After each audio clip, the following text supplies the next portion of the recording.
What's going on YouTube? Welcome back to another video. So today we've got something pretty cool that is probably going to get me in trouble because I'm going to want to get more stuff for it.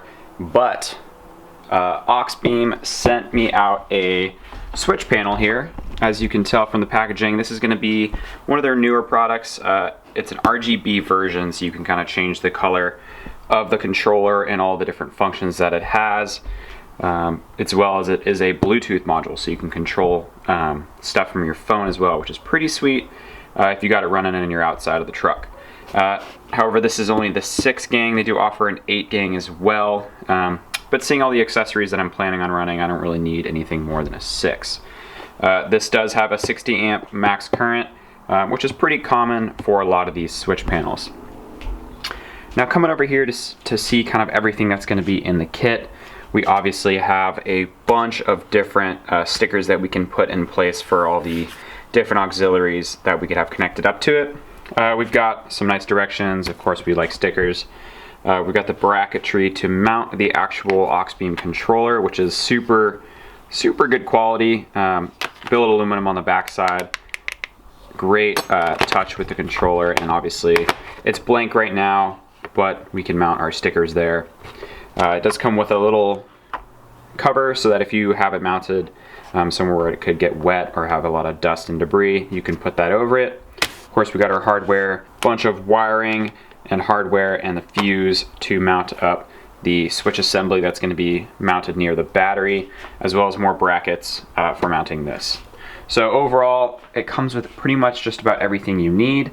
There are some small stuff which I will mention along the way that I actually will be swapping out based on the research that I've done. So let's get started with some of the first kind of steps that we're going to want to take before installing this product. Now, as always, with anything that you're going to install with wiring, you want to take off as much of the panels and covers that you think you're going to need to take off prior, so you have a good idea for how much wiring you need and if you need to get extra. So I have the hybrid Tundra, so my battery is located here on the driver's side beneath the rear seat. So we're going to be mounting the assembly kind of here on the battery, or we're going to find a nice place to tuck it in and bolt it up so that it's secure and as well as close to the power source. I took off all the kick panels here. I left the side one on because I think I can kind of tuck the wiring underneath and through. Moving up towards the front, I took off the kick panel as well here on the driver's side floor mat. This bottom sort of near the dead pedal here, these all come off very easy just with hands. I didn't have to use any special tools. I took off this side cover and as well as this one, which mounts here. I'm kind of thinking that this is where I'm going to want to mount the controller itself, just because it can mount here on the leather and be near my hands while I'm driving. Now for this installation, we are going to need to get under the hood to get to the nearest fuse panel that we can have a 12 volt switch hooked up to turn on our controller.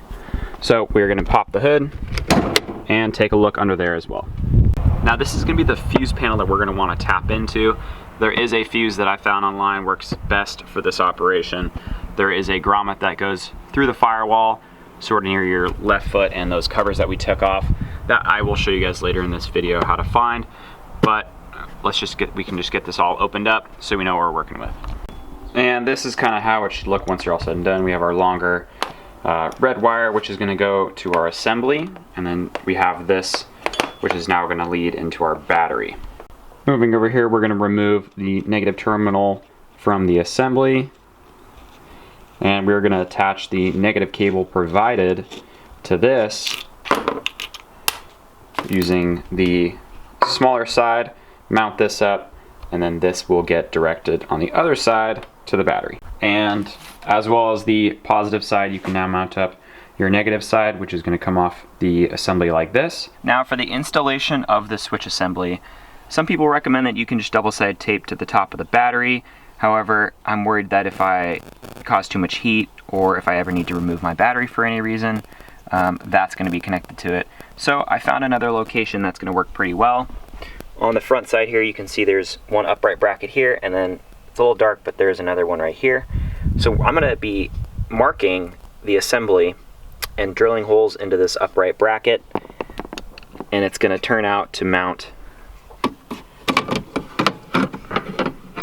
like this. It's going to be flush on the back side, so the cover should still be able to be installed.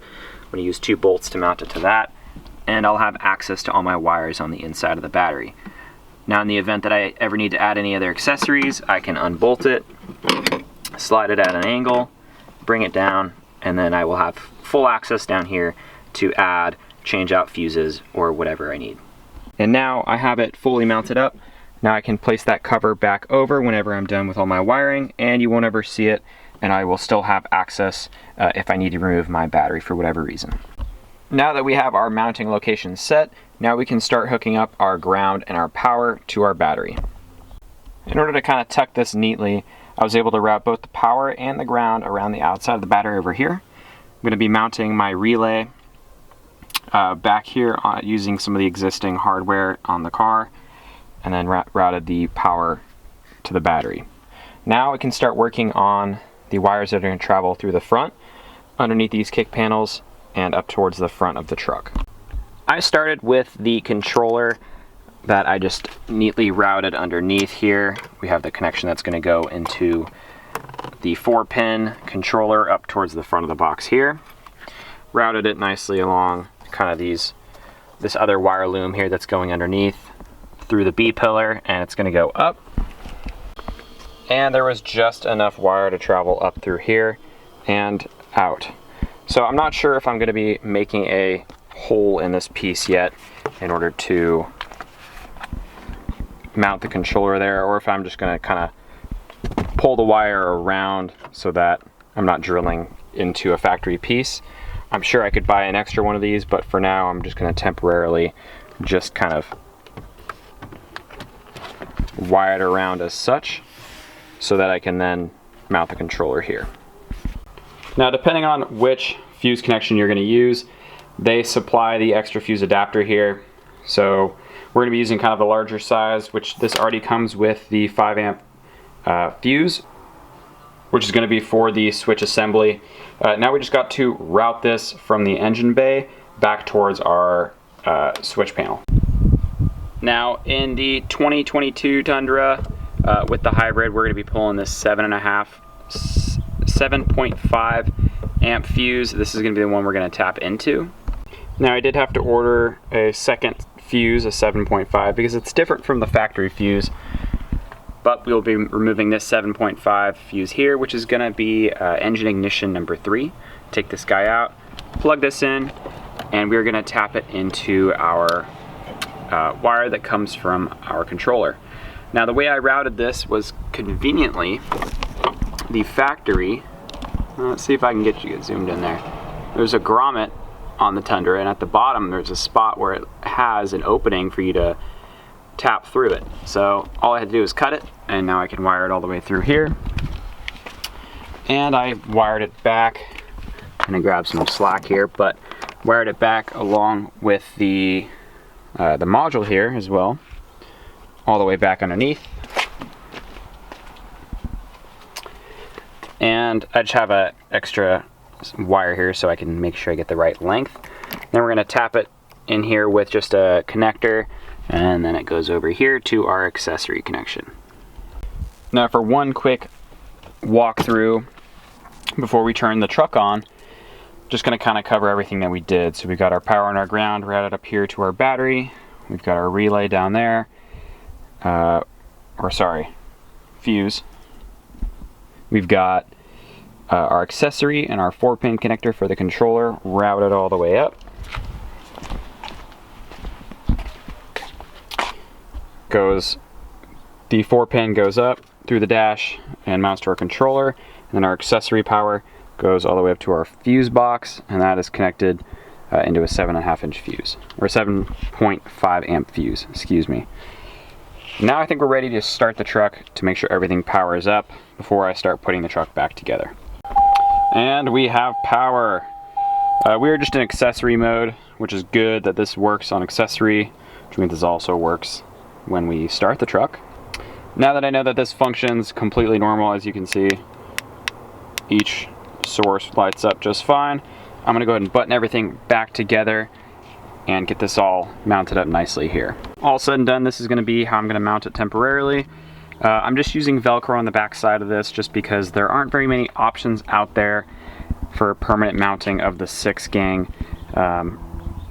Eventually I may want to transition into some sort of bracket down here so it's out of the light and out of, you know, out of the way from getting knocked around. But for the time being, this is going to work great. All we need to do now is get some accessories. Now that's going to be pretty much it for today's video. Stay tuned because we are going to be installing some ditch lights provided by AuxBeam as well. Overall, I'm super happy with the installation. It was super straightforward. The instructions that come with the kit are very informative and allow you to kind of find your way around and mount the controller whenever you want, and mount the fuse assembly as well. So overall, I think this is a great kit. I think it's a really good price as well. It's going to be one of the cheaper ones on the market. I'll go ahead and list the product down below for you guys to check out. But stay tuned for the next video where we install some ditch lights. See you all on the next one.